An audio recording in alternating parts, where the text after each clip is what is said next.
Welcome to this episode of the Customer Centric Retailing Podcast. This is Anil Patel, founder and CEO of Hot eCommerce. In this podcast, we discuss e-commerce, omnichannel technology, pre-order management, brick and mortar operations, retail culture, innovation, and how all these elements come together to create customer-centric retailing. Join us to hear the brightest minds in the retail industry share their experiences and thoughts on the most relevant topics today. Hello, everyone. Welcome to the Customer Centric Retailing Podcast. Today, we have with us Alex Tallman. He's Director of Retail Experience and Education at Fleet Feet. Hey, Alex. Thank you for being with us today. How are you doing? Hey, Neil. Thanks for having me. I'm doing really great. Excited to be here. Awesome. This is great.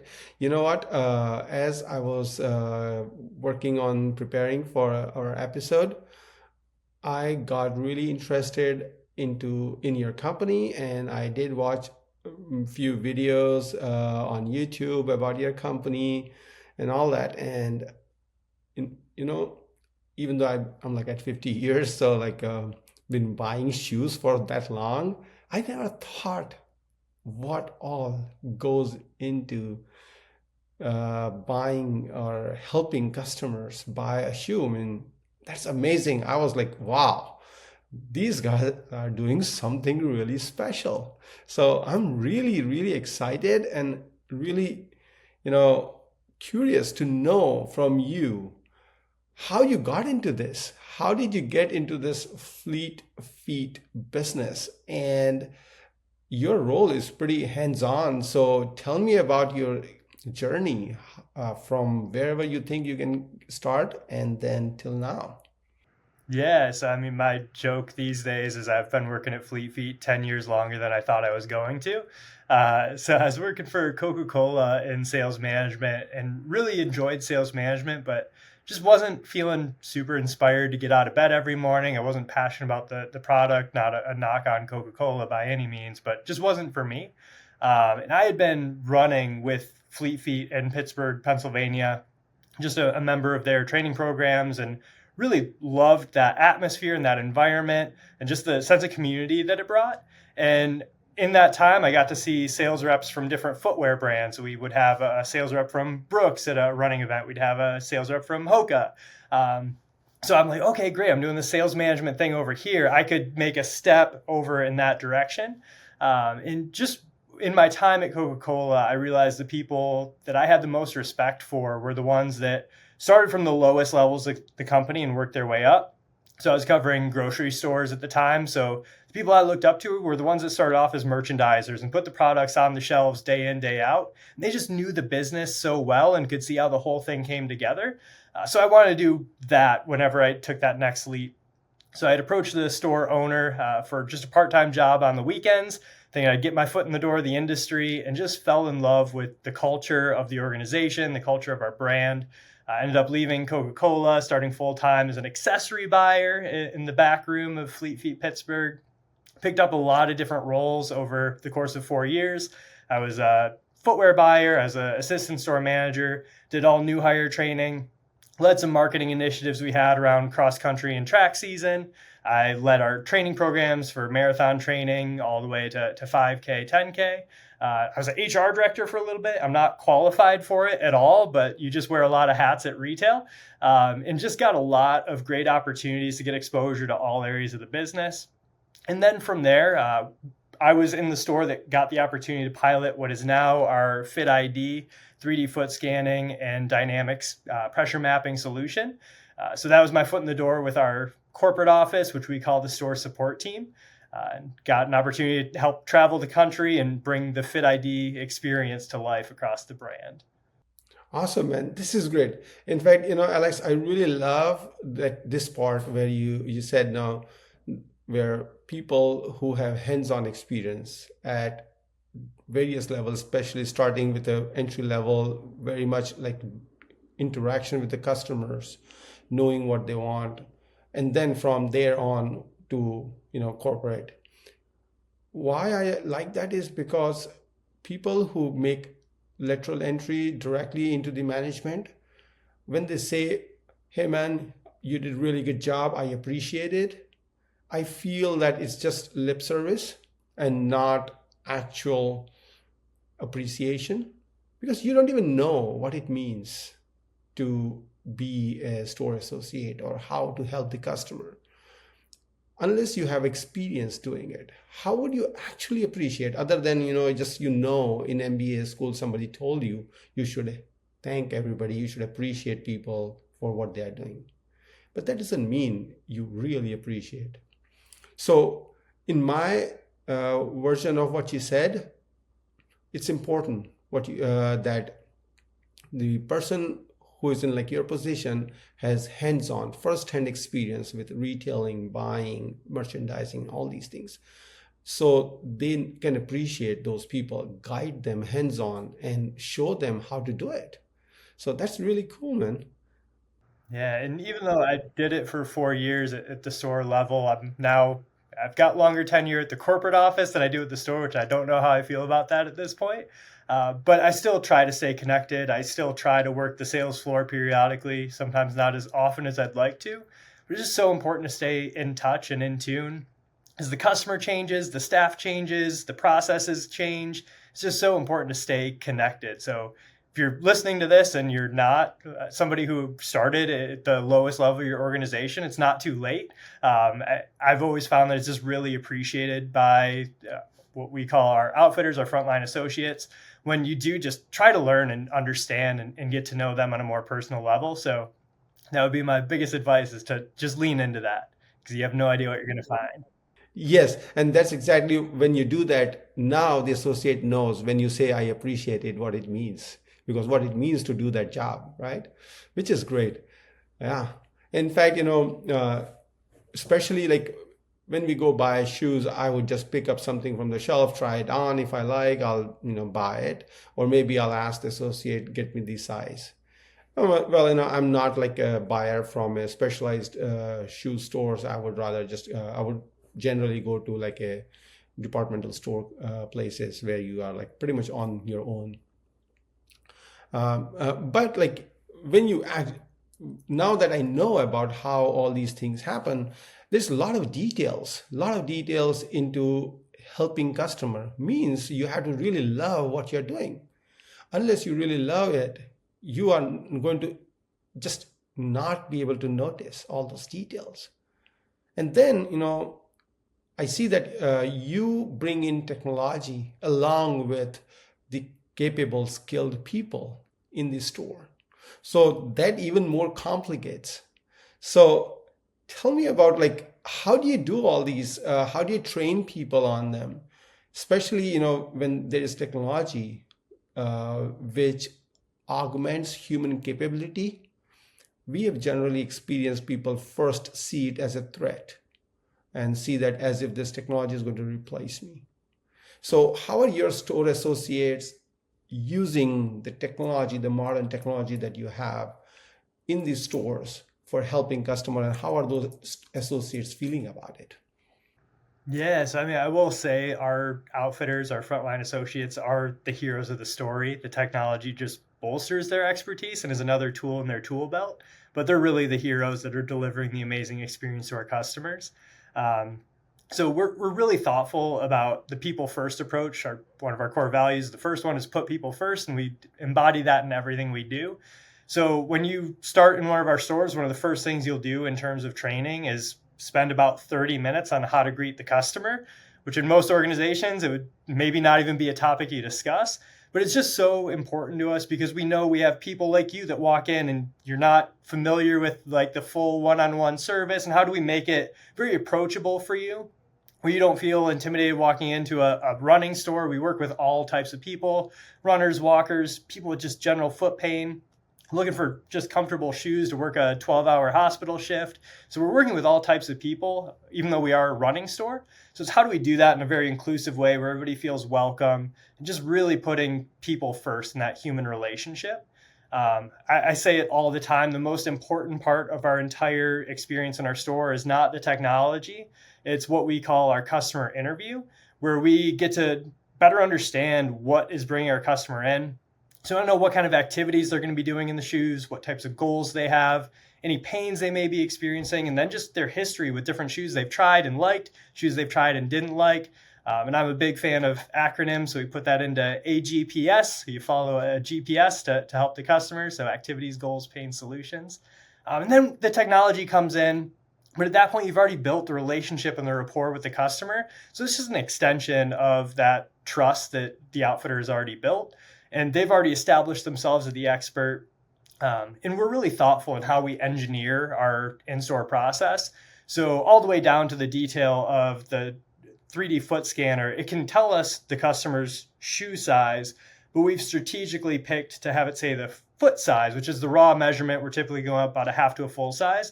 We want to leave that on the outfitter to blend the art and science of fitting. So it's not just the machine saying, this is what you do. They do have that opportunity to adjust and adapt as needed based on what they learn about that customer. So really everything we do is putting that outfitter in that driver's seat. Yeah, that's really amazing. So like, when these associates, your, what do you call them? Consultants? No, Outfitters. outfitters. Yeah. So the outfitters, when they get in, so they are, when you hire them, are they already coming in from the background where they actually know so much about shoes, or do you get them in and then take them through the whole training process, and and then again, there's so much evolution, like new things come up, new kinds of shoes come up these days. I didn't know there was so many so-called innovation in shoes. A shoe is a shoe, but like there is so much going on. So how do you keep up with all those updates and then how do you keep up with the technology, your in-store technology and training of the associates? And there's one more problem that I know retail has in general, which is the turnover. You get new associates, coming in. So how do you manage all that? Yeah, so I'm in a unique position, which is great. I've got the kind of 1-2 punch of the retail experience, but also all the training to support that. So anything we do, we're thinking about it through both lens of what does it look like for the best possible experience, but then how do we systematize that to be scalable across our entire brand? So with that, we're always trying to just focus on not necessarily people that are really hardcore runners that love to nerd out on shoes. But the thing we're really looking for is people that want to help people. Like that's really the core of what makes a great outfitter in our company. So looking for people that are just really eager to help and giving them the tools to be able to help our customers through what we call the outfitting experience. So it is a certain type of person that we tend to attract. It's not for everybody, but having just a high caliber individual. And then how do we just systematize the training? So really excited. One thing we're going to be doing in this upcoming year is we're switching our LMS platform to a new option that is going to allow us to really lean in with our vendor partners and bring that footwear technology and all the product specs in-house. So it's going to actually pass through our team now. Make sure that we're speaking about it through the lens of what an in-store associate would want to know. So what we've found on our current platform is a lot of the times it's through the lens of a buyer or from the lens of the vendor itself. So like things are being released in a buying season. So an in-store associate doesn't necessarily need to know what this version of a shoe is going to be 6 months from now. They need to know what they're pulling out of the back room today. So just these small little tweaks to make it more accessible and approachable for our in-store associates and just really thinking about them as the number one filter in all the decisions we're making. Yeah, this is great. So like you mentioned, you are going to be, bringing in new technology to manage your all these training programs and ongoing information and helping associates with the new updates to the products you have in the store. Now that also means a lot of change management. So, and also you mentioned about that the one way of looking at it is from the merchandiser and other corporate people in the corporate office, and then the other is like looking at it from the associate's point of view.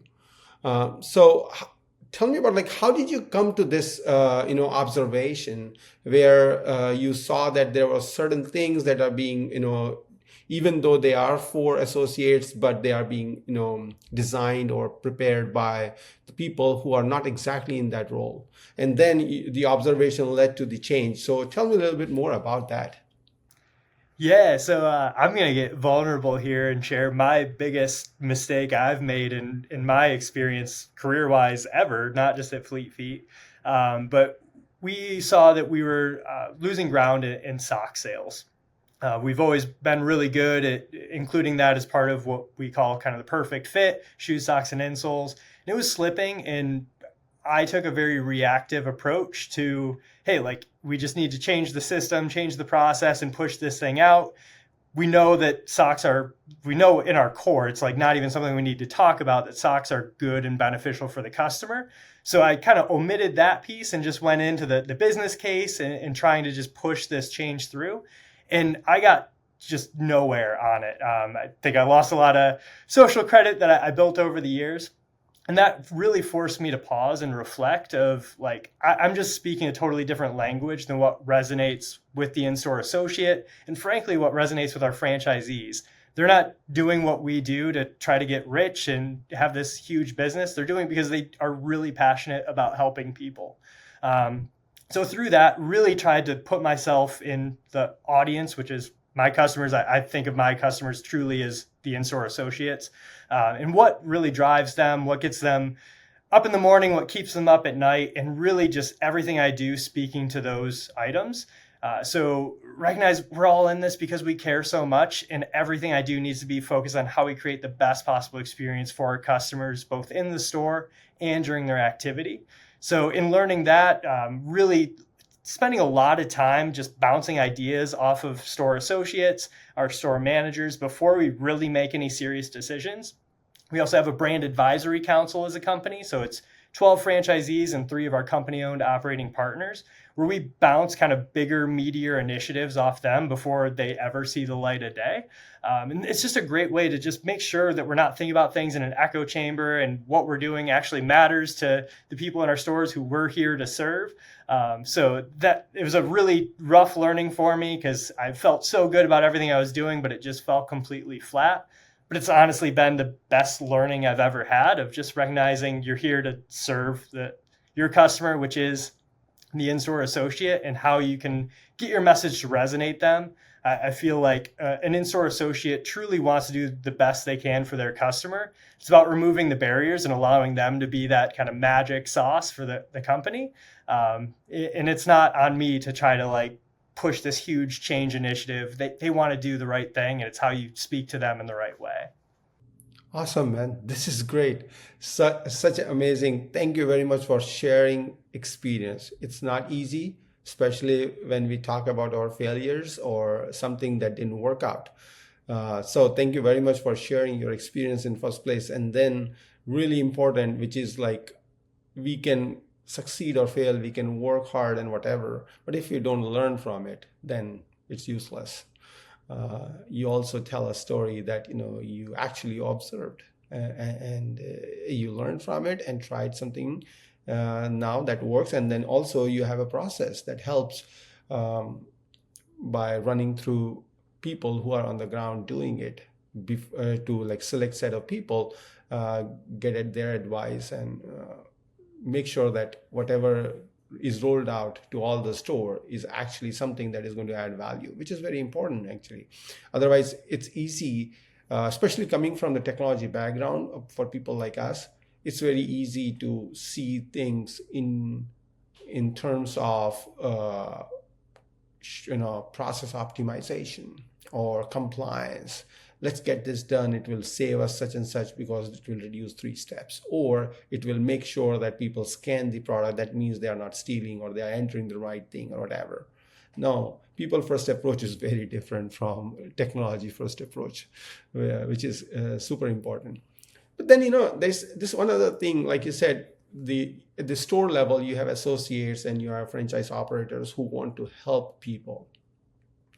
At the same time, there is this, at the store level, very important goal or a target or a challenge, which is to meet revenue goals. So how does that get balanced out? Why? First, I'll disclaimer, I have not experienced buying shoe at Fleet Feet store, so I'm not speaking about your stores, but in general, I've seen human tendency when they are, especially in the sales role, they're at the end of the day, they want to sell something so they can make money. So when they go help someone to in the buying process, and at the end, if that person doesn't buy, the seller, the associate gets disappointed, and then the experience changes, and that switch in the expression actually throws the customer off. How do you actually, take care of this type of thing, or maybe this is a problem that I see but doesn't even exist in your world? Yeah, no, I mean, it's a very real problem for sure, especially in today's day and age when I could probably just order a pair of shoes while we're having this conversation and they may or may not be at my house by the time I get home. So it is challenging in when you have a situation where a customer does not end up purchasing that day, but we are not on a commission model. We do kind of look at metrics, and it's really just our barometer of are we providing the right level of experience for our customers. So we're really looking at it, everything through that lens of are we creating the experiences in our stores that we want to be creating and be known for. So while it is a defeating feeling to have a customer spend 20, 30 minutes with you and then say they need to think about it and walk out the store, we're really set on doing the right thing in every situation, and we'll do all the good in the world and we'll see it come back around.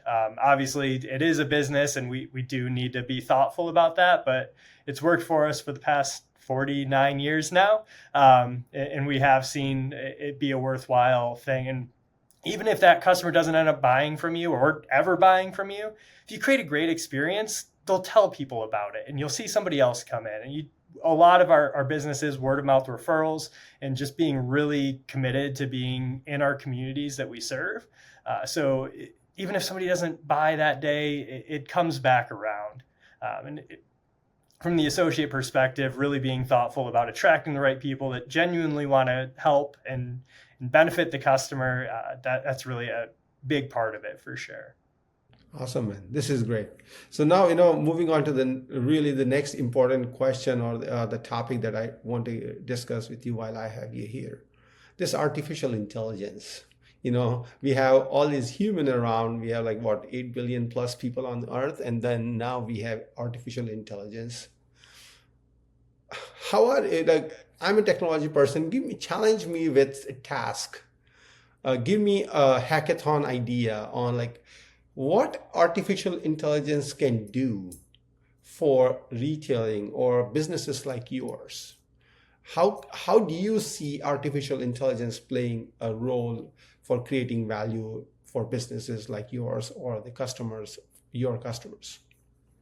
I mean, you're going to see the theme here. It's how can we leverage the technology to better support our people within the organization. Whenever I talk about technology, I always think about the episode of The Office when Michael Scott's driving, he's following the GPS with Dwight next to him and says turn right, and he turns the car into a lake. Like if you just blindly follow technology, you're going to end up in a lake. But it can be a really helpful tool if you're using it with moderation of somebody who knows what they're doing. So in our current in-store experience, our FitID 3D foot scanning and dynamic pressure mapping technology does help recommend shoes. There is a component of it that compares each customer's foot to the archives of all the feet that have been scanned before and links it to the purchases that they've made. So we're pretty confident when we see a certain foot shape that a certain shoe is going to fit them well. But even with that, it gets this much. For anybody just listening in, I'm barely putting my fingers apart.